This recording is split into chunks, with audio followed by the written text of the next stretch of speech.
Très bonne fête à toutes les femmes. Bonsoir et bienvenue dans cette édition que nous ouvrons par du sport. Vous l'avez vécu depuis hier soir et aujourd'hui, le tout s'est donc clôturé par deux finales de la Coupe du Mali. Les 11 créateurs de Nyarela qui inscrivent leur nom au palmarès de la Coupe du Mali de football en finale de la 54e édition. L'équipe de Nyarela a battu le Djoliba AC par le score d'1-0. Le président de la République qui a présidé cette finale donne ici ses appréciations. Ibrahim Boubacar Keïta a été interrogé par Khalifa Naman Traoré.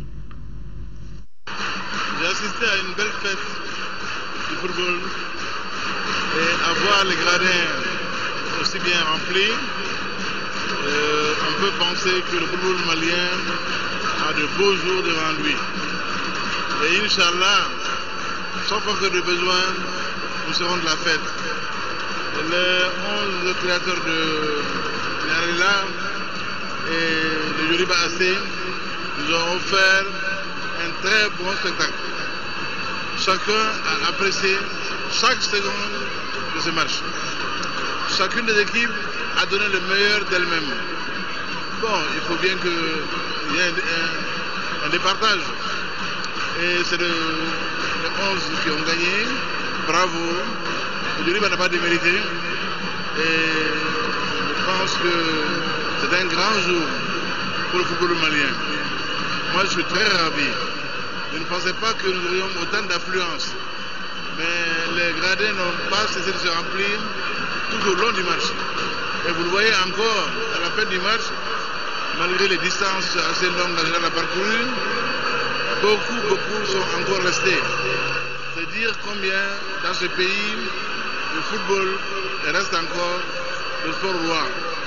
Donc vive le foot malien, vive la fédération malienne de football, vive les clubs maliens et réjouissez-nous encore, Inch'Allah. Voilà. Monsieur le Président, cette année, la finale est placée sous le signe de la paix et de la cohésion sociale et un appel à la jeunesse malienne. Je crois que tout cela concourt à l'apaisement dans ce pays. Un peuple confiant en lui-même, une jeunesse dynamique, confiante en son devenir, du nord au sud, de l'est en ouest. Cela est réjouissant. Quand je suis descendu sur la pelouse pour saluer les fédérations, j'ai été particulièrement sensible à la présence de Kidal. Quelle belle appartenance au Mali que celle-là. C'est vous dire donc qu'aujourd'hui, nous avons vécu un après-midi d'allégresse, de joie, qui préfigure ce que nous ambitionnons de faire de ce pays. Un pays de paix, un pays réconcilié, au-delà comme au dehors, fier de ses enfants, et ses enfants fiers de lui. Voilà le Mali de nos rêves qui est en construction.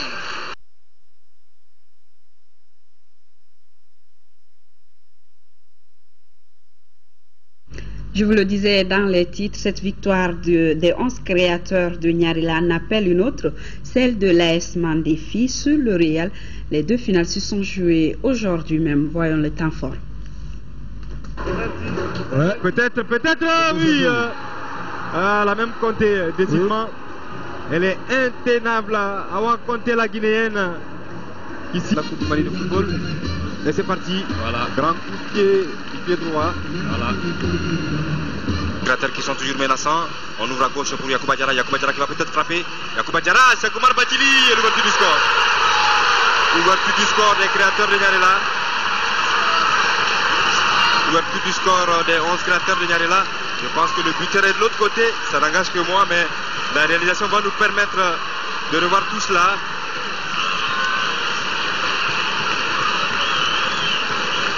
Un but à 0 pour les 11 créateurs de Nyarela. Voilà, on revient. Yacouba Diarra et son bandage. La claquette de Batili. Et voilà, la balle qui est mise au fond. Voilà, c'est...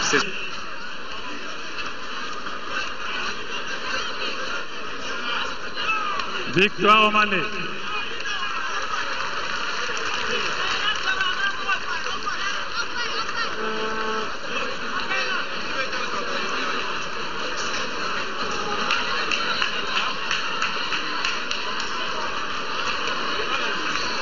Merci, Monsieur le Président. Vous ne le dites pas, mais vous êtes déjà communicable. Par son Excellence, le Président de la République, au capitaine des 11 créateurs. Ahmed Marius Assouko, aux côtés du chef de l'État, son Excellence Ibrahim Boubacar Keïta, qui lui remet le trophée. Voilà, accolade. Et voilà, le trophée qui est brandi. Ahmed Marius Assouko, qui ponctue cette soirée avec le trophée de la 54e Coupe du Mali de football, le mot de la fin, remporté par les 11 créateurs de Nyarila. Là, vous venez de le suivre, les sportifs donc à l'honneur tout au long de cette semaine.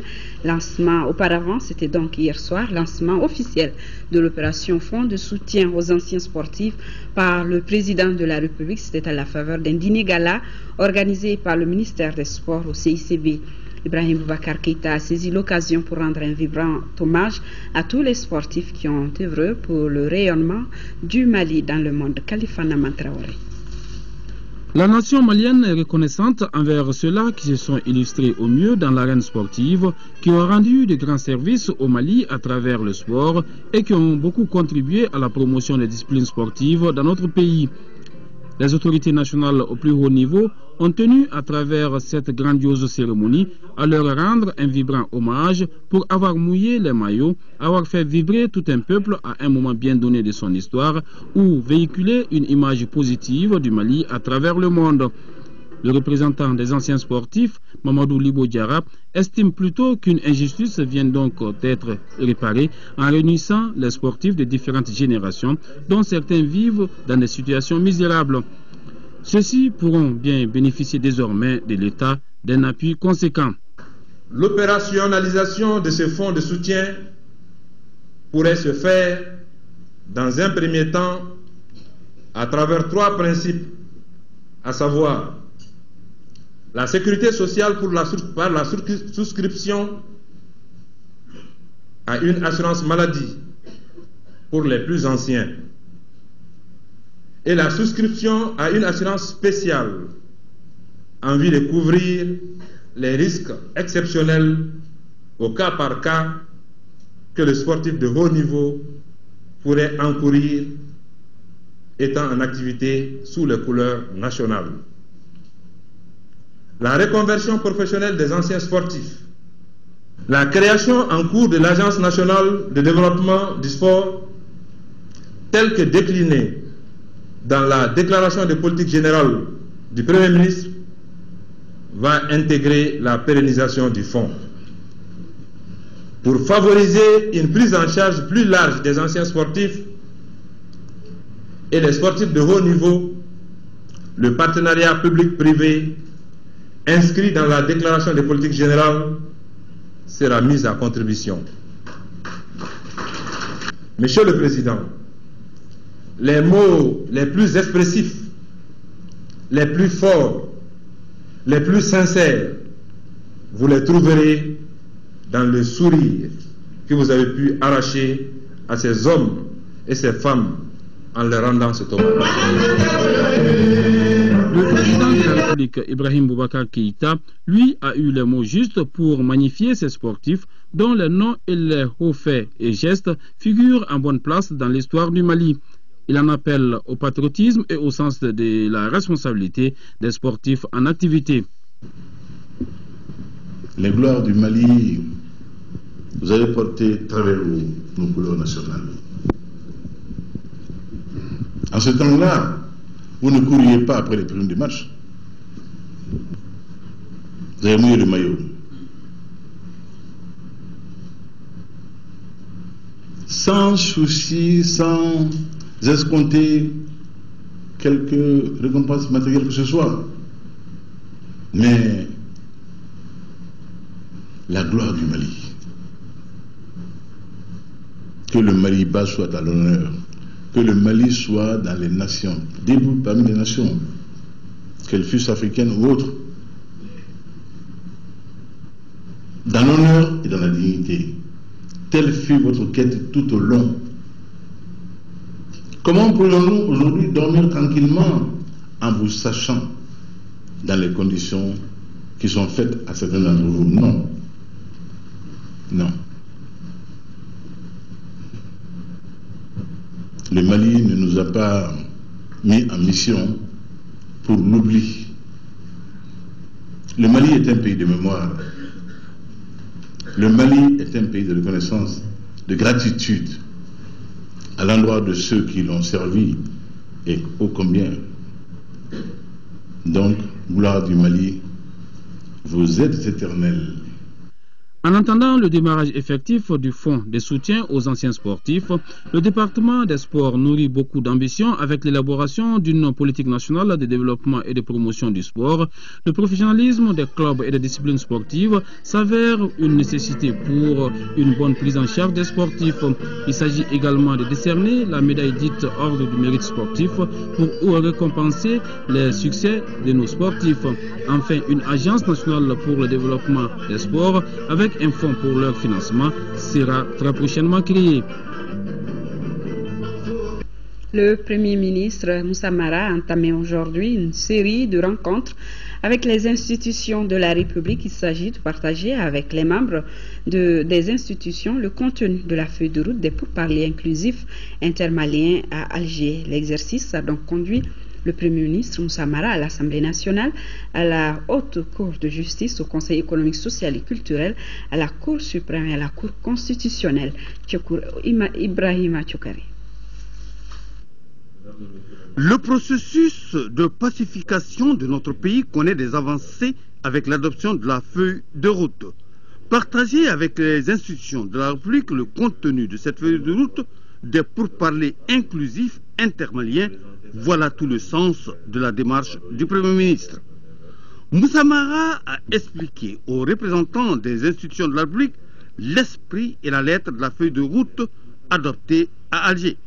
Il s'agit de la déclaration de cessation des hostilités qui encadre le dispositif de paix et la feuille de route qui prévoit toutes les étapes de discussion et des pourparlers avec les groupes armés. Ce qui a pu être regroupé aujourd'hui, qui ne l'avait pas été avant, nous permet de croire que ce processus-là va avoir un bon aboutissement.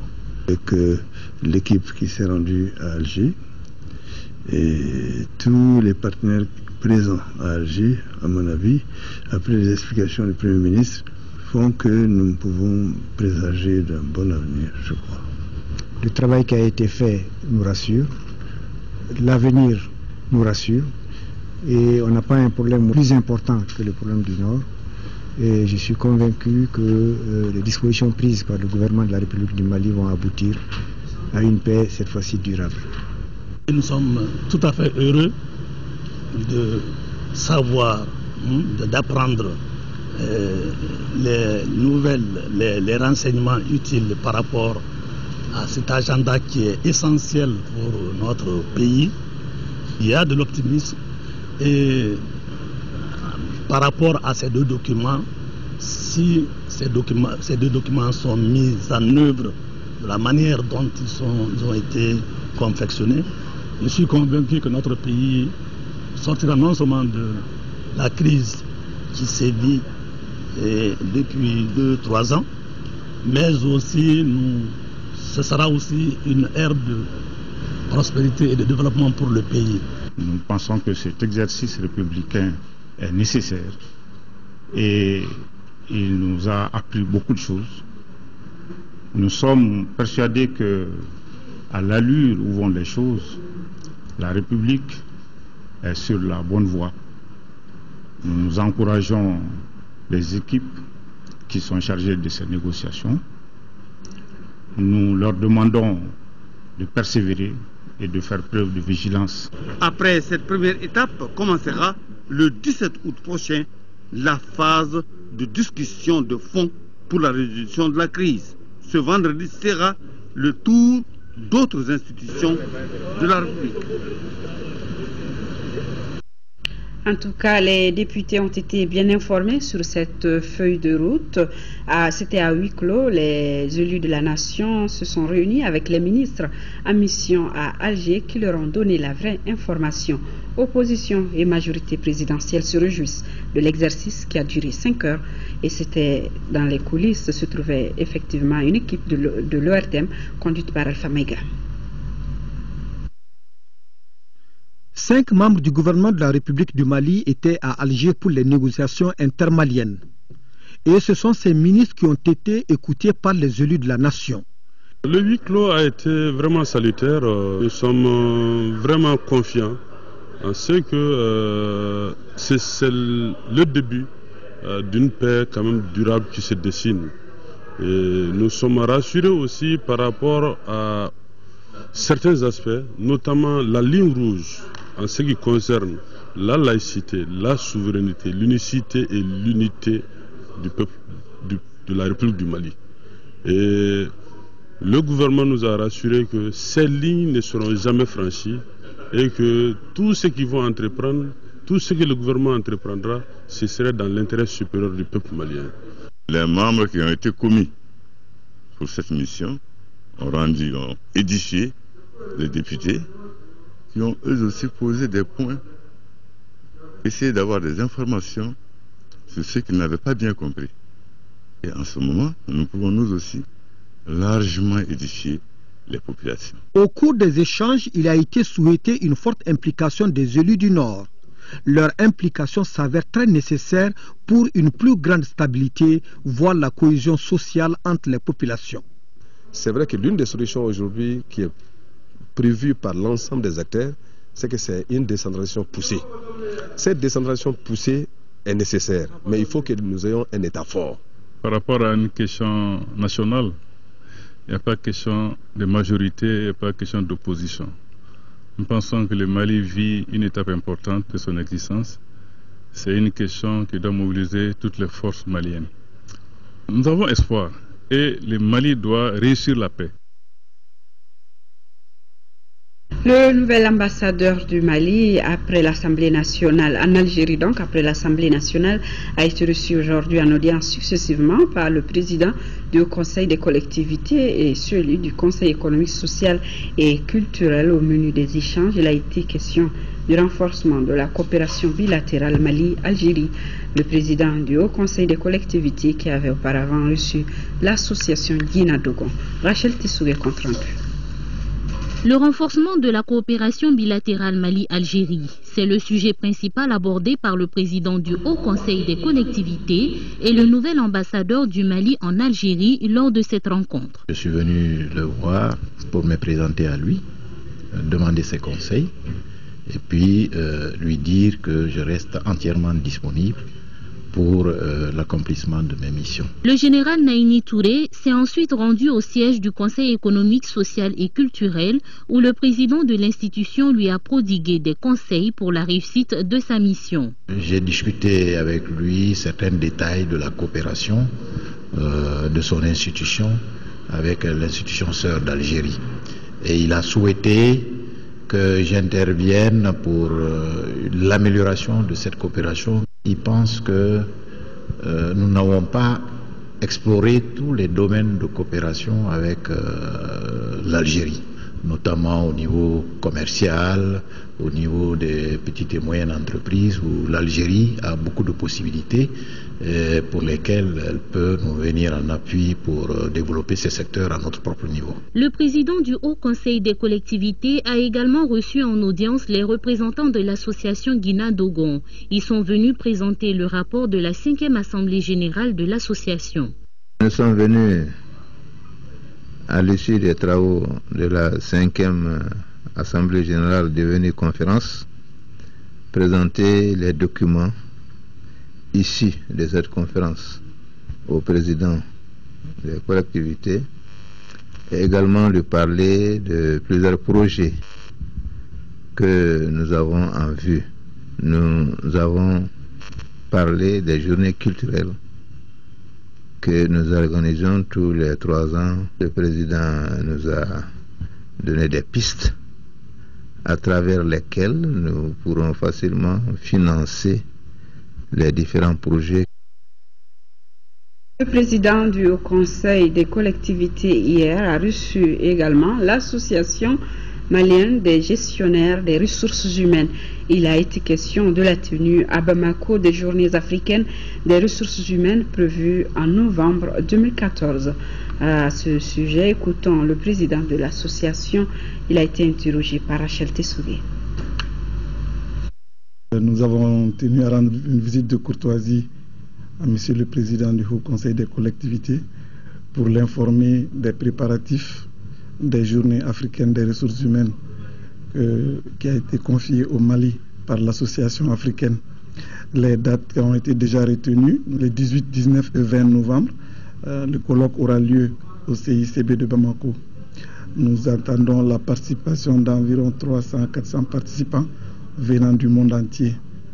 Et c'est un grand honneur pour le Mali d'abriter cet événement de niveau continental et qui nous permettra de débattre justement d'un thème central autour de la gestion des ressources humaines en temps de crise.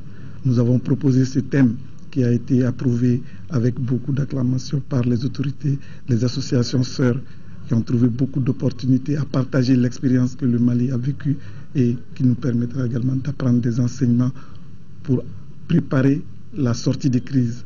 Comment nous allons faire pour relancer l'économie du pays au sortir de la crise en matière de gestion des ressources humaines. 31 juillet, journée panafricaine des femmes, l'édition 2014 porte sur le rôle de la femme et des jeunes filles dans l'éducation, les sciences et les nouvelles technologies en vue d'une Afrique émergente. Au cours de la cérémonie présidée ce matin par l'épouse du chef de l'État, hommage a été rendu aux pionnières de la création en 1963 de l'Organisation panafricaine des femmes. Mahamadou Doumbia, compte rendu. Pour la célébration du 31 juillet, journée de la panafricaine des femmes, le thème retenu cette année est intitulé « Le rôle des femmes et des jeunes filles dans l'éducation, les sciences et les nouvelles technologies en vue d'une Afrique émergente ». Et le thème retenu sur le plan africain par l'OPF est le rôle des femmes et des jeunes filles dans l'éducation, les sciences et les nouvelles technologies en vue d'une renaissance africaine. Ce thème nous met au défi de réfléchir de manière critique à la problématique de l'éducation des filles ainsi qu'à leur formation à la science et à la technologie. Si l'inscription à l'école primaire s'est accrue au niveau mondial, beaucoup d'enfants en âge scolaire ne sont jamais inscrits ou ont abandonné l'école. Selon le rapport sur le contrôle mondial de l'éducation pour tous, présenté en 2011 à la session du Parlement panafricain, la croissance économique a été entravée par l'incapacité des États à réduire les inégalités en matière d'éducation. De part et d'autre, ces thèmes retiennent l'attention par leur particularité, à savoir inciter les femmes et les jeunes filles vers les filières scientifiques et technologiques, filières qui semblaient jadis se réserver aux hommes. Le choix de ce thème conforte la dynamique enclenchée par le gouvernement du Mali pour une participation efficace et efficiente des femmes dans la relance économique. Il est en adéquation avec la politique nationale genre du Mali, dont l'orientation numéro 2 est axée sur le développement des capital humain, apte à affronter les défis du développement socio-économique du pays, de la réduction de la pauvreté, de l'intégration africaine et de la mondialisation. La création en 1962 de l'Organisation panafricaine des femmes est à l'origine de plusieurs opportunités offertes aujourd'hui aux femmes pour échanger entre elles. En cette journée du 31 juillet, hommage doit être rendu aux pionnières qui ont vite compris qu'elles pouvaient jouer un rôle auprès des dirigeants africains d'alors. C'est pourquoi je voudrais aussi profiter de cette tribune pour rendre un hommage mérité à ces pionnières et surtout témoigner notre reconnaissance à toutes les communautés africaines vivant au Mali et leur rassurer que le peuple malien, fidèle à sa tradition légendaire d'accueil et d'hospitalité, sera toujours présent et disponible à leur côté. Le thème retenu cette année conforte la dynamique enclenchée par le gouvernement pour une participation efficace et efficiente des femmes pour la relance économique. Donner à nos sœurs, à nos filles, la chance d'acquérir un minimum de savoir et de savoir faire leur part dans l'économie nationale. C'est aussi contribuer à une meilleure prise en charge des questions de santé, d'éducation, d'environnement, de création de revenus et de réduction de la pauvreté. C'est consolider l'assise et l'équilibre de la famille. C'est pourquoi, mesdames, messieurs, l'accès des femmes et des filles à l'éducation est un droit, une exigence pour le développement harmonieux de nos pays. Pour l'éducation de la femme et de la jeune fille, l'épouse du président de la République lance un appel. Nous, femmes, les mères, nous devons nous mobiliser pour envoyer les filles à l'école, pour le maintien des filles à l'école afin qu'elles aient la chance d'accéder à une formation dans les filières scientifiques. Nous devons aussi nous mobiliser pour exiger des structures scolaires et des enseignants de qualité. Nous devons, dans la famille, à la maison, faire en sorte que garçons et filles soient traités de la même manière. Nous devons réintégrer l'éducation des enfants dans nos familles. Nous devons nous remettre en cause pour un changement de mentalité. Pour rendre hommage aux pionnières, un espace de vernissage sur l'OPF a permis aux différentes personnalités de se souvenir sur les hauts faits de ces combattantes historiques qui font la fierté de la femme africaine. Cette célébration avait donc plusieurs activités à son programme. Il s'agit de témoignages de femmes scientifiques, de remise de cadeaux aux 2 premières du DF et du bac 2014 et aussi du défilé des différentes communautés africaines vivant dans notre pays. Nous aurons le reportage au cours de cette édition et prétexte tout trouvé pour consacrer un clin d'œil hommage médiatique à une de ces Amazones, Diao Kadiatoutal, dite BT, est un nom qui vibre au rythme de l'émancipation de la femme. Cette Nyélénie exploite 17 hectares à Ségou pour des cultures diversifiées, cela en tant qu'élu municipal, voilà qui apporte de l'eau au moulin de la panafricaine située ces derniers temps entre lutte contre la pauvreté et promotion de l'éducation, des sciences et des nouvelles technologies. BT au peigne fin de notre reporter Sori Ibrahima Keita.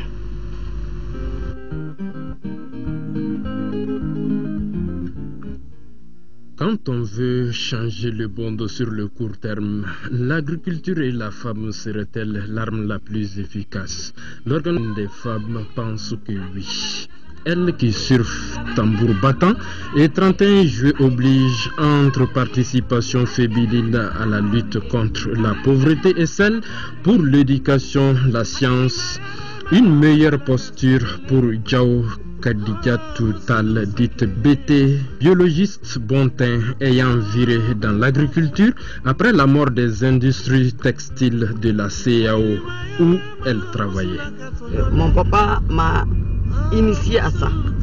Il était médecin, mais tous les vendredis, il prenait toute sa famille, il allait au champ, parce qu'il avait un champ à quelques kilomètres de la ville. Donc, c'est ce qui nous a donné goût à l'agriculture jusqu'à ce que moi, aujourd'hui, j'ai tout laissé tomber pour l'agriculture. Tout couleur de Bandiagara, né à Dakar, un 21 août 1952, et sous l'influence d'un père médecin amoureux de la terre, elle n'aura aucune peine à trouver sa voie dans les périmètres cultivables. Entre-temps, mon mari a été muté à Koutiala. Il me dit, qu'est-ce que tu fais? Tu restes ou bien? J'ai dit non. On va à Koutiala ensemble. Et entre-temps, moi, je vais essayer de trouver des champs à l'Office du Niger pour aller dans la riziculture. Il a ri. Il me dit, mais elle laissait tomber pour aller dans la riziculture. J'ai dit, pourquoi pas? Il me dit, tu pourras. J'ai dit, mais je pourrais. Tu pourras. J'ai dit, mais pourquoi pas? Donc, c'est comme ça que l'idée m'est venue. Et voilà maintenant. Je suis non seulement dans la zone Office du Niger, et je suis dans la zone ORS, Officerie. Au début du commencement, 2 hectares à Yono, 3 à Kolongo, 10 à Farako, Ségou. Actuellement, je me retrouve avec 17 hectares que je travaille, comme on le dit, tous les ans. C'est l'élevage, c'est la pêche, c'est la pisciculture et je suis dans tout. Associée à la Chambre d'agriculture de Ségou, membre de l'association des femmes rurales, affiliée à la fédération du même nom, elle-même à la fois à l'APECAM et à la promotion de la femme, BT a été primée Nyeleni en 2006, distinguée du diplôme du mérite agricole en 2012. Elle était déjà chevalier de l'Ordre national du Mali en 2009. Madame Diaw Katatoutal, elle est au champ, elle travaille comme les manœuvres. Elle travaille comme les manœuvres. Quand elle commence ses travaux champêtres, elle préfère déménager dans le champ. Donc elle va avec son lipoco, elle va avec sa lampe tempête, elle va avec ses oreillers, elle va avec tout ce qui a lieu comme condiment, comme nourriture. C'est elle qui prépare sur place, elle donne sous sa moustiquaire. On peut qualifier Madame Diaw Katatoutal comme une agricultrice avec grand art. Dans le monde rural, dans le domaine du monde rural, elle embrasse toutes les branches d'activité en tout cas du monde rural, à savoir l'agriculture, la pisciculture, l'élevage et autres. Et c'est une femme battante. Naturellement, cette femme est disponible. Naturellement. Elle est disponible. Elle est tout à fait disposée à trouver des solutions vraiment idoines à tous les problèmes qui se posent dans le quartier. Surtout chez les femmes. Mon épouse est en train de se battre sur beaucoup de plans. Elle est au champ, elle est à la cuisine, elle est dans les activités de transformation, si vous voulez bien. Donc l'un dans l'autre, elle parvient à trouver, à aménager son temps pour pouvoir satisfaire quand même au niveau de la famille. Sur ce plan, je ne me plains pas, mais je sens souvent qu'elle est très fatiguée. Mais compte tenu de sa volonté de travailler, de sa volonté de bien faire les choses, je fais tout vraiment pour l'encourager dans ce domaine. Et ensuite, elle parvient également à gérer le tout à la fois. Je suis satisfaite de ce que je fais parce que c'est quelque chose que j'aime. Ma satisfaction, c'est quoi? C'est que tout ce que je produis, je le transforme chez moi-même. Parce que j'ai le matériel pour pouvoir le faire. Riziculture, le riz paddy, que je décortique moi-même chez moi. Avec les machines assez sophistiquées qui peuvent décortiquer jusqu'à 300 sacs par jour, ça c'est le minimum. Quand on arrive à faire 70 à 80 tonnes par hectare, avec le nombre d'hectares qu'on a, mais c'est suffisant. Fait référence Bakary Togola pour ses plaidoyers en faveur des femmes rurales. Nyagate Gundo Kamisogo, une autre femme très engagée dans la cité des rails. En 2009, j'ai été choisi dans mon quartier, à Ségou, Banani Sabako, qu'on appelle communément un premier quartier. Le chef de quartier est venu me voir pour dire que bon, dans le quartier, il souhaiterait que tu te représentes aux élections communales. J'ai dit moi, ils me disent oui, que tu le veuilles ou non, tu le feras. Parce que c'est pas possible, nous voulons comme toi, des gens comme toi dans le quartier. Donc j'ai dit bon, quand tu la tienne, je suis dans le quartier, si le quartier veut que je le fasse, eh bien, je vais tenter. Et c'est comme ça que en 2009, j'ai été élu conseillère à Ségou. Et actuellement, je suis officier d'état civil dans une mairie secondaire, la mairie de Alamsani. Je célèbre les mariages, je signe les actes de naissance, de décès, et les légalisations et tout ce que fait l'état civil. Actualité oblige, BT a bien son point de vue sur les questions brûlantes.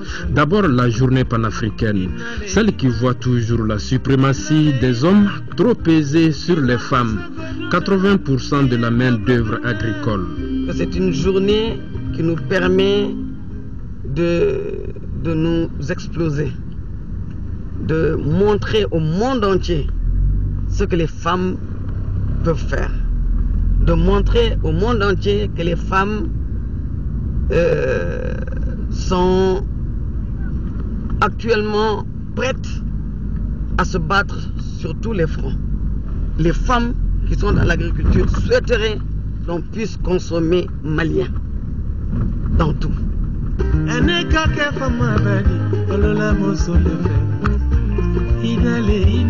Les hommes, ils ne cèdent pas la place, hein. Ils ne cèdent pas. Et ces femmes dont je vous parle, elles se sont battues. elles se sont battues, elles ont même essayé d'arracher ce qu'elles ont eu. Parce que les hommes ne cèdent pas. Ensuite, la femme et la résolution des crises au Mali. Elle se bat nuit et jour pour que ce Mali soit réconcilié. Ce Mali-là, c'est un Mali qui nous appartient à nous tous. Tant que nous ne resserrons pas les liens, tant que nous ne comprenons pas, tant que nous n'arrivons pas à trouver une solution, tant que nous ne gérons pas ensemble ce Mali, nous sommes voués à aller à la dérive, ce que nous ne souhaitons pas. Comment on peut répandre la lumière de deux façons, être bougie ou miroir? C'est sûr, le cas BT, c'est cela.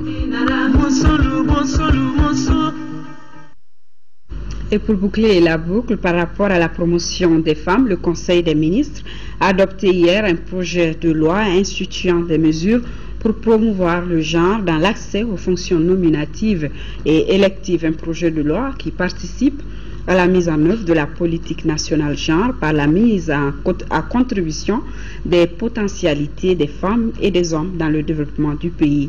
Et sur le sujet, notre rédaction a réalisé un dossier que vous pourrez suivre dans nos éditions de demain. Les écoles de la gendarmerie nationale, de l'école de gendarmerie donc de Bamako continuent de conforter son statut de structure sous-régionale. Plusieurs officiers et sous-officiers de la sous-région viennent d'y passer des formations. Elles concernent l'enseignement du diplôme d'état-major, du cours supérieur de l'officier et de l'officier de police judiciaire. Mamourou Sidibé.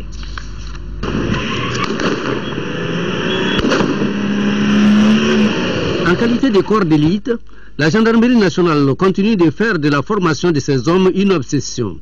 Nous assistons aujourd'hui à la sortie de 29 officiers et 52 sous-officiers qui regagneront leurs unités après avoir acquis de nouvelles connaissances qui leur permettront désormais de rendre d'énormes services de qualité à leur pays, à l'Afrique et même au monde entier. Cette cérémonie consacre 5 mois de formation pour l'école d'état-major, 10 mois pour le cours supérieur et enfin 6 mois pour les officiers de police judiciaire. Au sorti de la caserne chef d'escadron Balakoni, nous sommes outillés à commander des compagnies, des escadrons et à commander vraiment des hommes et des femmes, à leur donner des ordres précis et clairs dans les missions de défense tactique et dans les missions de défense civile. Donc cela est très impératif parce que nous sommes des officiers subalternes. Nous constituons la cheville ouvrière des forces armées de sécurité. Le goût pour la qualité et l'excellence est sans limite et le mépris pour la médiocrité sans faille pour les nouvelles autorités en charge de la sécurité. La gendarmerie nationale s'est fixée comme objectif de former au moins 150 sous-officiers par an chaque année pendant les 5 prochaines années afin d'étoffer de manière conséquente les unités territoriales et les unités de recherche. Cela avec du personnel compétent et indispensable à la bonne exécution de la procédure pénale. Les officiers et les sous-officiers qui sortent de ces promotions vont immédiatement aller sur le terrain pour renforcer les capacités des forces de sécurité. Et c'est la mission que le président de la République a assignée aux forces, les restructurer en vue de s'assurer qu'elles sont en mesure d'assumer les missions de protection des populations et de leurs biens. Ces formations, nous les faisons en partenariat avec les éléments de l'aménagement, la police civile de l'aménagement, les compétences au sein de l'aménagement. Nous les faisons avec la coopération internationale, dans la coopération française. Déjà, les stagiaires savent qu'une tâche exaltante et difficile les attend, car les citoyens exigent d'eux des prestations de qualité dans toutes les actions relevant de leur domaine d'intervention. Suite du crash de l'avion d'Air Algérie, la cellule de crise mise en place par les autorités maliennes tient ce soir une conférence de presse à l'aéroport de Bamako-Sénou. À la suite de cette conférence de presse, il sera procédé à la transmission des prélèvements des tests ADN par le gouvernement malien à l'ambassade de France au Mali. Nous y reviendrons plus en détail dans nos prochaines éditions. Le Maroc a célébré hier 30 juillet le 15e anniversaire de l'intronisation de Sa Majesté Mohamed VI. À cette occasion, l'ambassadeur du royaume chérifien au Mali a organisé un cocktail à l'intention des amis du Maroc. L'occasion était bonne pour Maliens et Marocains de faire un bilan de la coopération bilatérale. Le compte rendu de Al-Husseini Touré. L'anniversaire du trône est l'occasion pour les Marocains de faire le bilan des réalisations de l'année écoulée. Pour l'ambassadeur Nassiri, de grands projets ont été lancés et seront poursuivis au plan économique et de la bonne gouvernance sous l'impulsion de Sa Majesté le roi Mohamed VI. L'année a été assurément fastifiante, disais-je, au regard des moments forts qu'ont constitué les 2 visites historiques que Sa Majesté le roi Mohamed VI a effectuées au Mali successivement en septembre 2013 et en février 2014. La première visite fut exceptionnelle du fait que Sa Majesté le roi assistait pour la première fois à l'investiture d'un chef d'État. Le processus de paix dans lequel notre gouvernement est aujourd'hui engagé, sans doute ce n'est pas sur la place publique, mais le Maroc fait beaucoup de choses, peut-être discrètement. Mais nous sentons le soutien du Maroc à nos côtés pour nous accompagner. Le Maroc investit énormément au Mali et dans des secteurs stratégiques comme les banques et les télécommunications. En termes d'investissement, les Marocains sont déjà présents à travers le secteur financier malien, à travers les télécommunications, à travers les assurances. Et aujourd'hui, nous travaillons d'arrache-pied pour promouvoir en tout cas l'attractivité du Mali pour les PME marocaines. Aussi, la formation des 500 imams maliens et le témoignage de la densité de cette coopération sud-sud. L'appartenance à la Oumma.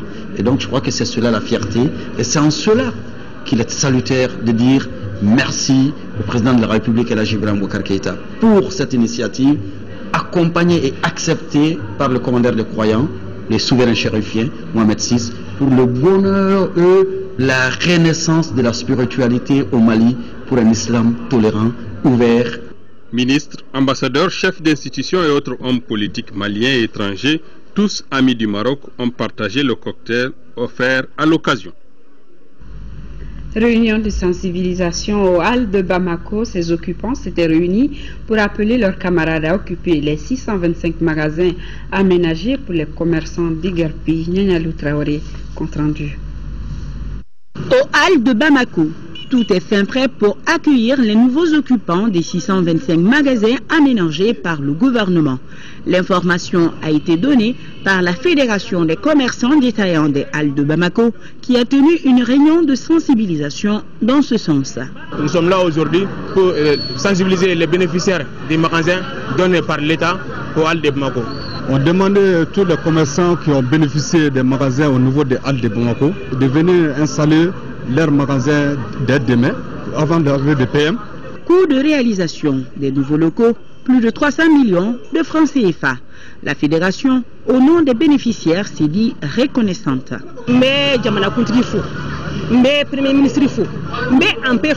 Je remercie le chef de l'État, le Premier ministre et le ministre du Commerce, particulièrement, qui a tenu parole. Je suis très contente et très pressée même de monter parce que je vis l'État est Mais il faut noter que plus de 1000 personnes sont encore en attente de place. Un point sur lequel la fédération insiste et demande toujours l'accompagnement des autorités. Autre doléance présentée lors de la réunion, c'est celle du délai imparti aux commerçants pour s'installer. Beaucoup disent ne pas être prêts pour occuper les lieux et demandent au gouvernement une prorogation.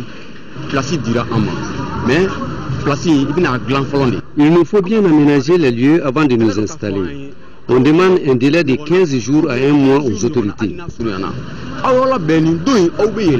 La remise symbolique des clés est en tout cas prévue pour la semaine prochaine, une cérémonie qui sera présidée par le Premier ministre Moussa Mara.